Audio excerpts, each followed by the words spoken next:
नमस्कार दोस्तों, टेक्निकल सुविधा में आपका बहुत बहुत स्वागत है। दोस्तों, आज हम सैटेलाइट फाइंडर को रिपेयर करना सीखेंगे। इस सैटेलाइट फाइंडर की जो सुई है वो काम नहीं कर रही है और सिर्फ आवाज़ आ रही है। ये सुई जो है ये मूवमेंट नहीं कर रही है। ठीक है, तो इस फॉल्ट को किस तरह से दूर करना है वो आज हम इस वीडियो में सीखेंगे। वैसे अगर देखा जाए तो इस सैटेलाइट फाइंडर में ख़राब होने के लिए कुछ है ही नहीं। ज़्यादातर सैटेलाइट फाइंडर ख़राब होते ही नहीं हैं। अगर ख़राब होते भी है तो सिर्फ इसका जो नीडल है, जो सुई है, उसका ही प्रॉब्लम है। बाकी कोई प्रॉब्लम इसमें आने की चांसेस बहुत कम है। सबसे पहले मैं इस सैटेलाइट फाइंडर को सेट टॉप बॉक्स से सप्लाई दे देता हूँ ताकि इसका जो फॉल्ट है वो मैं आपको दिखा सकूँ। ठीक है, जैसे जैसे मैं इसका सेटिंग बढ़ाते जाता हूँ वैसे वैसे सिर्फ आवाज़ आ रही है। ये जो सुई है ये हिल नहीं रही है। तो इस सैटेलाइट फाइंडर में क्या प्रॉब्लम है ये तो आपके समझ में आ ही गया होगा। मैं इसका भी सप्लाई निकालता हूँ और इसको पीछे से खोल लेते हैं। मैंने इसके स्क्रू पहले से ही लूज़ करके रखे हैं ताकि मैं इसको जल्दी खोल सकूँ।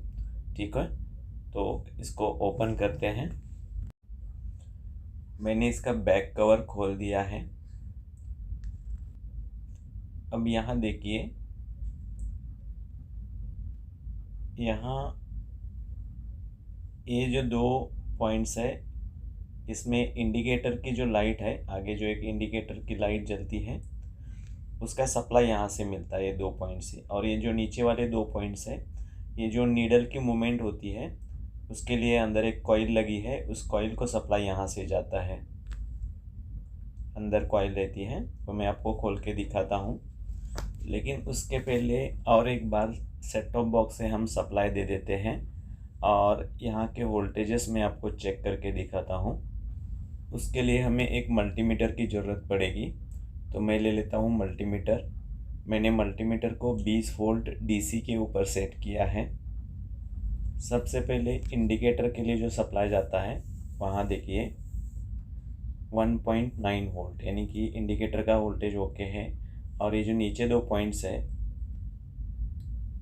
इनमें से अंदर एक कॉइल है, उसको सप्लाई जाता है जो कि नीडल को ऑपरेट करती है।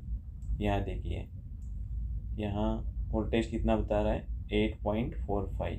जैसे ये नॉब का सेटिंग में कम कर देता हूँ वैसे इसका वोल्टेज रेंज भी कम हो गया है। वापस जैसे ही बढ़ाता हूँ वैसे ये वोल्टेज भी बढ़ जाता है। यानी कि यहाँ तक जो वोल्टेज कम ज़्यादा आना चाहिए वो बराबर आ रहा है। इसका मतलब इसकी पीछे की साइड में कोई भी प्रॉब्लम नहीं है। जो भी प्रॉब्लम है उसके लिए हमें आगे इसका जो डिस्प्ले है वो खोल के देखना पड़ेगा। ठीक है, उसके लिए हमें ये जो 4 पॉइंट्स है इनके ऊपर जो सोल्डरिंग लगी हुई है वो सोल्डरिंग को पहले निकाल देना पड़ेगा। तो सबसे पहले ये सोल्डरिंग्स निकालते हैं।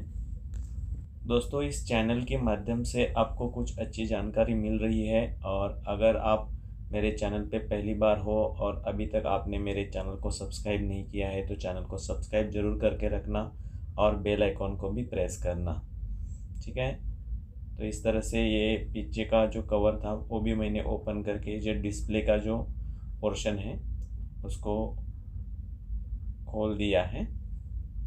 यहाँ देखिए, यहाँ एक लॉक होता है, ये लॉक ओपन करके इस डिस्प्ले को हम इस तरह से बाहर निकाल सकते हैं। अभी देखिए, आगे से इसकी जो कांच है इसको भी इजीली निकाल सकते हैं। ये देखिए, ये जो डिस्प्ले है अभी आपको पूरी तरह से दिखाई दे रहा है। अभी ये जो नीडल है उसकी मोमेंट भी देखिए। इसमें फिजिकली यानी मैकेनिकली कोई भी प्रॉब्लम नहीं है, सिर्फ इसकी जो नीडल की मूवमेंट है उस मूवमेंट को एक्टिवेट करने के लिए जो एक कॉइल लगी हुई है, उस कॉइल को जो सप्लाई मिलती है उसमें कुछ मामला हो सकता है। यहाँ देखिए, ये जो पॉइंट है इसके अंदर ये जो कॉइल के दो सिरे होते हैं उसमें से एक सिरा इस पॉइंट के ऊपर सोल्डर किया होता है। लेकिन मैं आपको दिखाने की कोशिश कर रहा हूँ, लेकिन ये बहुत छोटा पोर्शन है, शायद आपको दिखाई नहीं दिया होगा, लेकिन यहाँ से जो एक सिरा है कॉइल का इस पॉइंट से छूट गया है, उसको हमें सोल्डर करके लगाना होगा। शायद इसी की वजह से ही इस कॉइल को सप्लाई नहीं मिल रहा है और ये जो नीडल है इसकी मूवमेंट नहीं हो रही है। तो दोस्तों मैंने इसका जो सोल्डरिंग का काम था वो कर लिया है। अब इसको हम जोड़ के एक बार देख लेते हैं कि हमारा जो फॉल्ट है वो दूर हो गया है कि नहीं है। ठीक है, तो इसको वापस जैसे जिस तरह से मैंने निकाला था उस तरह से इसको असेंबल कर लेता हूँ और इसको वापस एक बार सप्लाई देके हम नीडल की मूवमेंट भी चेक करेंगे। इस सैटेलाइट फाइंडर में ज़्यादातर ये प्रॉब्लम्स आता नहीं है, लेकिन क्या हुआ था एक बार काम करते समय मेरे हाथ से फाइंडर गिर गया था और उसकी वजह से ये शायद सोल्डरिंग जो है ये छूट गया होगा। अदरवाइज़ इसमें प्रॉब्लम्स आने की चांसेस बहुत कम होते हैं।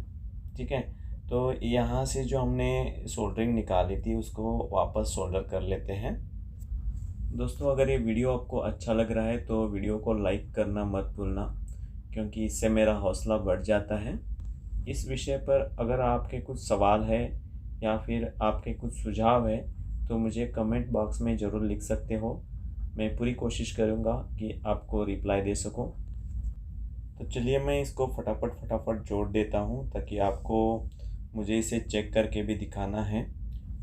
जो लोग डिश फिटिंग का काम करते हैं उनको तो इसके बारे में पता ही है कि ये सैटेलाइट फाइंडर होता क्या है, लेकिन जो लोग नए हैं जिनको पता नहीं है कि ये सैटेलाइट फाइंडर क्या होता है तो उनके लिए मैं बता दूं कि ये एक ऐसा इंस्ट्रूमेंट है जिसकी मदद से हम जो टीवी के सिग्नल्स आते हैं डिश एंटेना के लिए, वो सिग्नल्स ढूंढने के लिए इस मशीन की मदद होती है।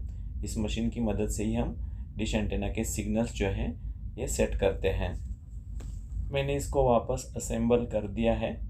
अब एक बार इसको सप्लाई देके मैं इसका फॉल्ट जो है ये दूर हो गया है कि नहीं वो आपको दिखाता हूँ। सप्लाई को ऑन करने से पहले इसका जो नॉब का सेटिंग है सबसे कम रखना है और उसके बाद सप्लाई ऑन करना है। मैंने सेट टॉप बॉक्स का सप्लाई ऑन कर दिया है। अभी सैटेलाइट फाइंडर में भी सप्लाई आ गया है। अब देखिए इसका नॉब का सेटिंग में जैसे जैसे बढ़ाता हूँ, देखिए इसमें साउंड भी आ रहा है और जो नीडल है वो पहले मूवमेंट नहीं कर रही थी, अब इसकी जो मूवमेंट है वो सही हो गई है। जैसे मैं इसका स्ट्रेंथ बढ़ाता हूँ सिग्नल की तो ये स्विच जो है ये आगे पीछे हो रही है। तो दोस्तों उम्मीद करता हूँ कि इस वीडियो से आपको कुछ अच्छी जानकारी ज़रूर मिली होगी और आपको इसका फ़ायदा भी ज़रूर होगा।